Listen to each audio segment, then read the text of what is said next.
Jewelleries లో gratitude sale March 8 నుంచి 11 వరకు flat 50% of on VA.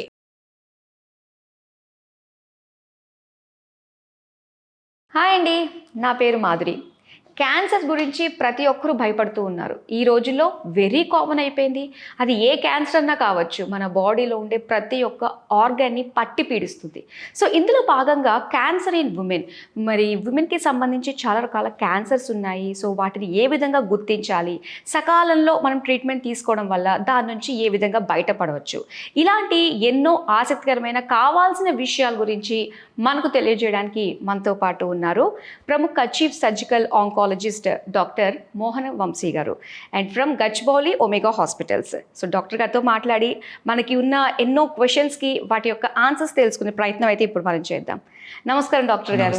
Doctor గారు, నిజంగా క్యాన్సర్ అంటే వెరీ కామన్ అయిపోయింది. ఒకప్పుడు జ్వరం, జలుబు, దగ్గు ఎలా ఉండేదో ఈ రోజుల్లో క్యాన్సర్ అన్నది అంత కామన్గా వినిపిస్తుందండి. ముఖ్యంగా ఏంటంటే ఆడవాళ్ళలో కనిపించే బ్రెస్ట్ క్యాన్సర్, ఇది ఈ మధ్యకాలంలో బాగా వింటూ ఉన్నాం. ఎవరిని అడిగినా 10 మందిలో 3 మాత్రం బ్రెస్ట్ క్యాన్సర్ ఉంది అని చెప్పేసి అంటూ ఉన్నారు. రీజన్స్ ఏంటంటారు అసలు? బ్రెస్ట్ క్యాన్సర్ మీరు అన్నట్టు చాలా కామన్గా కనబడుతుందండి. ఇండియాలో ICMR, Indian council for medical research, New Delhi వారి ఎస్టిమేట్ ప్రకారం ఇయర్ 2022 అంటే అబౌట్ 3 years బ్యాక్, ఇయర్ 22లో 2,24,000 న్యూ బ్రెస్ట్ క్యాన్సర్ పేషెంట్స్ భారతదేశంలో డయాగ్నోస్ చేయబడ్డాయి. అండ్ ఇంకొక క్రూడ్ ఎస్టిమేట్ ఏంటంటే ప్రతి సంవత్సరం 50,000 ఇంక్రీజ్ అవుతుందంట. అంటే ఈ ఇయర్ 3,24,000, నెక్స్ట్ ఇయర్ 3,74,000, అంత ర్యాపిడ్గా బ్రెస్ట్ క్యాన్సర్ ఇన్సిడెన్స్ పెరిగిపోతుందని ఒక అంచనా కూడా వేస్తున్నారు. అంటే ఈ మిగతా క్యాన్సర్స్ పోల్చినట్టయితే బ్రెస్ట్ క్యాన్సర్ ఇన్సిడెన్స్ చాలా ఎక్కువగా ఉంటుంది. In fact it's a commonest cancer now. ఇంతకుముందు కాలంలో గర్భసంచి ముఖద్వార క్యాన్సర్ కామన్గా చూసేవాళ్ళం, ఇప్పుడు it has come down. So breast cancer is the commonest cancer. ఇలా బ్రెస్ట్ క్యాన్సర్ ఇన్సిడెంట్స్ అంటే number of cases, new cases పెరగడానికి అనేక రకాలైన కారణాలు ఉన్నాయండి. స్త్రీలలో అనేక రకాలైన కారణాలు ఈ బ్రెస్ట్ క్యాన్సర్ ఎక్కువగా ఇన్సిడెంట్స్ ఇంక్రీజ్ చేయడానికి దోహదపడుతున్నాయి. ముఖ్యంగా పిల్లలు లేని వాళ్ళలోనూ, లేట్గా ఫస్ట్ చైల్డ్ పుట్టిన వాళ్ళలో, అంటే ఈ అర్బన్ ఏరియాస్లో ఎడ్యుకేషన్ మీద, కెరియర్ మీద కాన్సన్ట్రేట్ చేస్తూ మ్యారేజ్ చేసుకున్నప్పటికీ కూడా కెరియర్ ఏమైనా డిస్టర్బ్ అవుతుందేమోనని పిల్లల్ని లేట్గా కంటాం. ఫస్ట్ చైల్డ్ కనుక 30 years తర్వాత కనుక పుట్టినట్టయితే వాళ్ళలో బ్రెస్ట్ క్యాన్సర్ వచ్చే అవకాశాలు యంగ్ ఏజ్లో కనుక, అంటే 18-19 కనుక పిల్లలు పుట్టిన వాళ్ళతో కంపేర్ చేసినట్టయితే 5 times ఇంక్రీజ్ రిస్క్ ఉంటుందండి. ఓకే. అలాగే ఈ మధ్యకాలంలో గుడ్ న్యూట్రిషన్ వల్ల పిల్లలంతా కూడా అర్లీగా మెనార్ష్ అంటే పీరియడ్ స్టార్ట్ అవుతున్నాయి 8-9 yearsకి. ఆ తర్వాత గుడ్ న్యూట్రిషను, వాళ్ళ లైఫ్ స్టైల్ వల్ల లేట్గా మెనోపాజ్ వస్తుంది. So number of menstrual peaks ఎక్కువయ్యే కొలది వాళ్ళలో బ్రెస్ట్ క్యాన్సర్ వచ్చే అవకాశాలు ఎక్కువగా ఉంటాయి. అలాగే పిల్లలు లేని వాళ్ళు కూడా బ్రెస్ట్ క్యాన్సర్ ఇన్సిడెన్స్ ఎక్కువగా ఉంటుంది. అలాగే ఒబీస్ ఉమెన్లో వారిలోనూ బ్రెస్ట్ క్యాన్సర్ వచ్చే అవకాశాలు ఎక్కువగా ఉంటాయి. సిగరెట్ స్మోకింగ్, ఆల్కహాల్ చేసే స్త్రీలలో కూడా, ఆల్కహాల్ తాగే స్త్రీలలో కూడా బ్రెస్ట్ క్యాన్సర్ వచ్చే అవకాశాలు ఎక్కువగా ఉంటాయి. అలాగే family history of breast cancer ఉన్న వాళ్ళలో, అంటే ఇది వంశపారంపర్యం కాదు, బట్ దగ్గర ఫ్యామిలీ మెంబర్స్లో, ఫస్ట్ డిగ్రీ రిలేటివ్స్లో తల్లిగారికి కానీ, సోదరికి కానీ, లేదా తండ్రి గారికి కానీ మేల్ బ్రెస్ట్ క్యాన్సర్ కనుక ఉన్నట్టయితే వాళ్ళలో బ్రెస్ట్ క్యాన్సర్ వచ్చే అవకాశాలు ఎక్కువగా ఉంటాయి. అలాగే కొన్ని రకాల బ్రెస్ట్ క్యాన్సర్ ప్రీడిస్పోజింగ్ ప్యాటర్న్స్ కూడా ఉన్నాయి. దానినే hereditary breast ovarian cancer syndrome అంటారు. దాన్నే BRCA1, BRCA2. చాలామందిలో ఇప్పుడు మీరు famous movie heroine, Hollywood heroine Angelina Jolie పేరు వినే ఉంటారు. వారి తల్లిగారికి ట్రిపుల్-నెగటివ్ బ్రెస్ట్ క్యాన్సర్ ఉండటంతో వారు at the age of 30 itself test చేయించుకున్నారు. BRCA1, BRCA2 వారికి పాజిటివ్ ఉండింది. 2011లోనే వారు 2 breastలు 2 ovaries తీయించేసుకున్నారు. సో ఈ BRCA1, BRCA2 ఉన్న వాళ్ళలో, ఫ్యామిలీ మెంబర్స్లో వాళ్ళలో క్యాన్సర్ వచ్చే అవకాశాలు లైఫ్ టైం రిస్క్ 100% ఉంటుంది. అలాగే ఓవేరియన్ క్యాన్సర్ రిస్క్ కూడా 80% ఉంటుంది. మన మధ్య మన తెలుగు మూవీ హీరోయిన్ హంసా నందిని, వారికి కూడా వెరీ యంగ్ ఏజ్లో బ్రెస్ట్ క్యాన్సర్ వచ్చింది. వారి టెస్ట్ చేయించుకొని వారికి పాజిటివ్ ఉందని వారే అనౌన్స్ చేశారు, BRCA1 పాజిటివ్ ఉందని. సో వీళ్ళలో ఆపోజిట్ సైడ్ బ్రెస్ట్ క్యాన్సర్ వచ్చే అవకాశాలు, ఓవేరియన్ క్యాన్సర్ వచ్చే అవకాశాలు కూడా ఎక్కువగా ఉంటాయి. ఓకే. సో ఈ వయసు పెరిగే కొలది బ్రెస్ట్ క్యాన్సర్ వచ్చే అవకాశాలు కూడా ఎక్కువైపోతాయి. సో లాంజివిటీ పెరిగిపోతుంది. భారతదేశంలో స్వాతంత్రం వచ్చినప్పుడు longevity was hardly 39 years. Now it is 71 years. So longevity పెరిగే కొలది క్యాన్సర్ వచ్చే అవకాశాలు ఎక్కువగా ఉంటాయి. సో 80 years వయసున్న స్త్రీలు, ఉదాహరణకి అమీర్పేటలో 100 మంది ఉన్నారనుకోండి, వారిలో 10 మందికి బ్రెస్ట్ క్యాన్సర్ ఉంటుంది. 90 years వయసున్న స్త్రీలు అదే ఏరియాలో 100 మంది ఉన్నారనుకోండి, వారిలో 16 మందికి బ్రెస్ట్ క్యాన్సర్ ఉంటుంది. సో వయసు పెరిగే కొద్దీ బ్రెస్ట్ క్యాన్సర్ వచ్చే అవకాశాలు పెరిగిపోతాయి. మీరు చెప్పిన దాన్ని బట్టి చూస్తుంటే ఏంటంటే బ్రెస్ట్ క్యాన్సర్ అనేది ఒక ఏజ్ దాటిన తర్వాత ఉన్న వాళ్ళకి స్కోప్ ఎక్కువ ఉంది, వాళ్ళకి రావడానికి chances. Absolutely right. That doesn't mean that చిన్నపిల్లలు రాదని కాదు. I had seen an 18-year-old girl, 20-year-old girl, okay, lady. We keep seeing. In fact, ఇండియాలోనే చిన్న వయసులో బ్రెస్ట్ క్యాన్సర్ వచ్చే వారి సంఖ్య ఎక్కువగా ఉంటుంది వెస్ట్రన్ వరల్డ్తో పోల్చినట్టయితే. వాళ్ళలో అక్కడ వస్తుంటాయి, అబో 50-60లో వస్తుంటాయి. మన ఇండియన్ విమెన్లోనే చిన్న వయసులో కూడా 30 yearsలోను 25 yearsలోను even in teens also we are seeing women with young girls with breast cancer. So it is seen all over, it is seen and even seen in men also. ఇది ఒక మిత్ అండి, ఇది బ్రెస్ట్ క్యాన్సర్ అనేది కేవలం ఆడవాళ్ళకి మాత్రమే వస్తుంది, మగవాళ్ళకి రాదు అని చెప్పేసి చాలా మంది అంటూ ఉంటారు. ఇప్పుడు మీ మాటలతో మిత్ బ్రేక్ అయింది. మగవాళ్ళలో ఖచ్చితంగా రావచ్చండి, బ్రెస్ట్ ఇష్యూ మగవాళ్ళలో కూడా ఉంటుంది, బట్ ఇట్స్ ఎట్రోఫిడ్. మగవాళ్ళలో బ్రెస్ట్ క్యాన్సర్ వచ్చే అవకాశాలు తక్కువగా ఉంటాయి, but treatment is same. So అలానే డాక్టర్ గారు, మరి ఇది రాకుండా ఉండడానికి ఎలాంటి ప్రికాషన్స్ మనం తీసుకోవాలంటారు? ఛాన్స్ ఉందంటారు అసలు?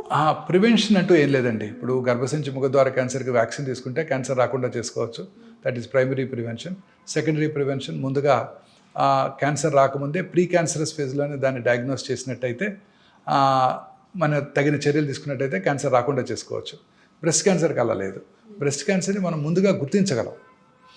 డిటెక్షన్ అంటే క్యాన్సర్ రిస్క్ ఉన్నవాడు రెగ్యులర్గా స్క్రీనింగ్ చేసుకోవడం ద్వారా క్యాన్సర్ రావడాన్ని ముందుగా పసిగట్టవచ్చు. ఉదాహరణకి మ్యామోగ్రఫీ పరీక్ష, ఈ digital mammogram, 3-dimensional digital mammogram, వీటి ద్వారా ఈ క్యాన్సర్ రావడాన్ని మనం ముందుగా పసిగట్టవచ్చు. అలాగే ఇప్పుడు ఆర్టిఫిషియల్ ఇంటెలిజెన్స్ పవర్డ్ మ్యామోగ్రామ్స్ అందుబాటులోకి వస్తున్నాయి. సో వీటి ద్వారా మ్యామోగ్రఫీ చేయగానే ఏ ఆర్టిఫిషియల్ ఇంటెలిజెన్స్తో ఆ మ్యామోగ్రఫీని రీడ్ చేసేస్తారు. అంటే జనరల్లీ హ్యూమన్ ఎర్రర్స్ని పూర్తిగా తగ్గించేస్తుంది అనమాట. విత్ ఇన్ 2 minutes మనకి రిపోర్ట్ కూడా వచ్చేస్తుంది. ఏ విల్ రీడ్ అంటే ఎటువంటి మిస్టేక్స్ లేకుండా ఆర్టిఫిషియల్ ఇంటెలిజెన్స్తో మనం ఆ మ్యామోగ్రఫీని రీడ్ చేయవచ్చు. అలాగే ఎంఆర్ మ్యామోగ్రఫీ అంటే MR mammography superior MRI mammography అనమాట. MR mammography with digital MR mammography with contrast, dynamic కాంట్రాస్ట్తో చిన్న చిన్న లంప్స్ని కూడా మనం ఐడెంటిఫై చేయగలుగుతాము. చక్కగా ఏఐతో దాన్ని కూడా రీడ్ చేసేయచ్చు ఇమీడియట్గా. టెక్నికల్ ఎక్స్పర్టైజ్ అంతా కూడా ఇప్పుడు మనకి ఆర్టిఫిషియల్ ఇంటెలిజెన్స్తోనే వచ్చేస్తుంది అనమాట. ఓకే. తర్వాత ఇప్పుడు కొత్తగా డౌట్ఫుల్ పీపుల్కి అండ్ ఇండివిజువల్స్లో డౌట్ఫుల్ కేసెస్లో పెట్ ఎంఆర్ మ్యామోగ్రామ్ అందుబాటులోకి వచ్చింది. అంటే పెట్ స్కాన్ అంటే మీరు వినే ఉంటారు, పాజిట్రాన్ ఎమిషన్ టోమోగ్రఫీ. మనం ఏదైతే లంప్ని ఐడెంటిఫై చేస్తామో, ఆర్కిటెక్చరల్ డిస్టార్షన్ ఐడెంటిఫై చేస్తామో ఎంఆర్ మ్యామోగ్రామ్లో, అందులో మెటబాలిక్ యాక్టివిటీ ఉందో లేదో కూడా తెలుసుకోవచ్చు. దాన్నే పెట్ ఎంఆర్ మ్యామోగ్రామ్ అంటారు. ఈ పెట్ ఎంఆర్ మ్యామోగ్రామ్ ద్వారా చాలా కరెక్ట్గా మనం ఐడెంటిఫై చేయగలుగుతున్నాం ట్యూమర్స్ని, and without any minimal radiation exposure. Mammography కన్నా తక్కువ రేడియేషన్ ఎక్స్పోజర్తో మనం పెట్ ఎంఆర్ మ్యామోగ్రఫీ చేయగలుగుతున్నాం. మ్యామోగ్రఫిక్ ఎంఆర్ మ్యామోగ్రామ్లో అసలు రేడియేషన్ ఎక్స్పోజరే ఉండదు. అలాగే డాక్టర్ గారు, మరి వన్స్ వచ్చిన తర్వాత ఈ మ్యామోగ్రఫీ ఏదైతే స్క్రీనింగ్ టెస్ట్లు ఉంటాయో వాటిని ఎప్పటి నుంచి మనం తీసుకోవడం స్టార్ట్ చేయాలి? ఎంత స్పాన్లో మనం వీటిని చేసుకోవచ్చు అంటారు? బేసికలీ అట్ రిస్క్ గ్రూప్స్ అంటే మనం ఇందాక డిస్కస్ చేసాము, హై రిస్క్ గ్రూప్స్, పిల్లలు లేని వాళ్ళకి, లేట్గా ఫస్ట్ చైల్డ్ పుట్టిన వాళ్ళకి, ఫ్యామిలీ హిస్టరీ బ్రెస్ట్ క్యాన్సర్ ఉన్న వాళ్ళకి, ఒబీస్, స్మోకింగ్, ఆల్కహాలిస్ట్ ఉన్న వాళ్ళలో జనరల్లీ 40 years నుంచి 1 to 2 years ఒకసారి మ్యామోగ్రఫీ, డిజిటల్ మ్యామోగ్రఫీ చేయించుకోవటం. 50 years తర్వాత every year until they are 65 రెగ్యులర్గా మ్యామోగ్రఫీ చేయించుకున్నట్టయితే క్యాన్సర్ అవడానికి ముందుగా పసిగట్టవచ్చు. ఓకే. సో డాక్టర్ గారు, చాలా మనకి డౌట్స్ ఉంటూ ఉంటాయి. So most common, uncommon myths గురించి నేను కొన్ని అడుగుతానండి ర్యాపిడ్ ఫైర్గా. సో దానికి మీరు ఆన్సర్ చేయాలి. సో ఫస్ట్ క్వశ్చన్ ఏంటంటే, బ్రెస్ట్ క్యాన్సర్ మగవాళ్ళకి రాదు. రాంగ్. బ్రెస్ట్ క్యాన్సర్ మగవాళ్ళు కూడా వస్తుంది, బట్ స్త్రీలతో పోల్చినట్టయితే మగవాళ్ళలో వచ్చే అవకాశాలు తక్కువ. ఓకే. అంటే ఏదన్నా చిన్న లంప్ ఉంటే అది ఖచ్చితంగా క్యాన్సరే అవుతుంది? No, not necessary. రకరకాల లంప్స్ వస్తుంటాయి. ముఖ్యంగా టీనేజ్లో normal lumps are more commoner. 30 years తర్వాత కనుక లంప్ వచ్చినట్టయితే ఖచ్చితంగా పరీక్ష చేసుకోవాల్సి ఉంటుంది. ముందు కూడా లంప్ ఉన్నట్టయితే ఖచ్చితంగా డాక్టర్తో, వాళ్ళ ఫ్యామిలీ ఫిజిషియన్తో కానీ సర్జన్తో కానీ పరీక్ష చేయించుకోవడం చాలా ఇంపార్టెంట్. పెద్ద వయసులో కనుక లంప్ వచ్చిందంటే 80% అశ్రద్ధ చేయకూడదు. ఇమీడియట్గా దగ్గరలో ఉన్న ఆంకాలజిస్ట్ని కలిసి అది క్యాన్సర్ కాదు అని నిర్ధారణ చేసుకోవాలి. Okay. Unless proven otherwise after 30 years no lump should be considered safe. Okay. So ఇది point to be noted. So next, bra వల్ల కూడా క్యాన్సర్ వచ్చే అవకాశం ఉంది? No, emphatic no. Okay. So అలానే తల్లిదండ్రుల వల్ల క్యాన్సర్ వచ్చే అవకాశం ఉంటుంది, బ్రెస్ట్ క్యాన్సర్? నో. తల్లిదండ్రుల్లో బ్రెస్ట్ క్యాన్సర్ కనుక ఉన్నట్టయితే పిల్లల్లో వారికి వచ్చే అవకాశాలు సాధారణ ప్రజానికంతో పోల్చినట్టయితే కొంచెం ఎక్కువ. అంతే తప్ప తల్లి గారికి ఉంది, తండ్రి గారికి ఉంది, వీళ్ళకి వస్తాయని కాదు. మనం డిస్కస్ చేసిన BRCA1 BRCA2 మ్యూటేషన్ ఉన్నట్టయితే వీళ్ళు కూడా ఆ BRCA మ్యూటేషన్ BRCA2 మ్యూటేషన్ ఉందో లేదో తెలుసుకొని వారికి ఉన్నట్టయితే తగు చర్యలు తీసుకొని క్యాన్సర్ రాకుండా చేసుకోవచ్చు. దాన్నే రిస్క్ రిడక్షన్ సర్జరీ అంటారు. What did Angelina Jolie do?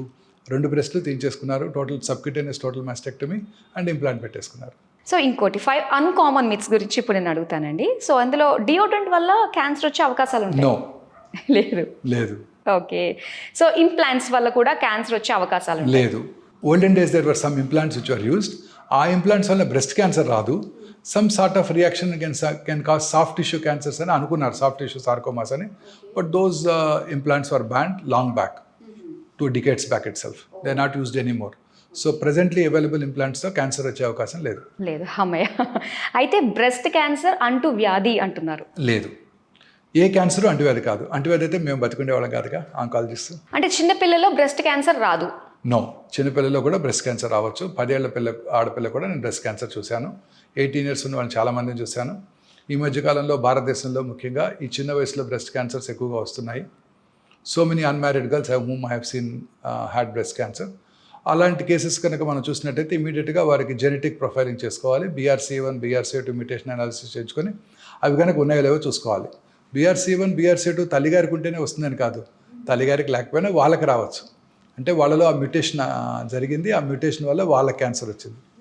వాళ్ళకి వచ్చినప్పుడు వాళ్ళ పిల్లలు, వాళ్ళ సోదరులు కూడా అట్ రిస్క్, వాళ్ళు కూడా చెక్ చేయించుకోవాలి. డాక్టర్ గారు, అలానే క్యాన్సర్ని డయాగ్నోస్ చేసే బయోప్సీ, నీడిల్ బయోప్సీ చేయించుకోవాలని చెప్పేసి అంటుంటారు. దానివల్ల కూడా క్యాన్సర్ పాకిపోతుంది అని చెప్పేసి ఒక ఇది అపోహ అండి. ఓకే.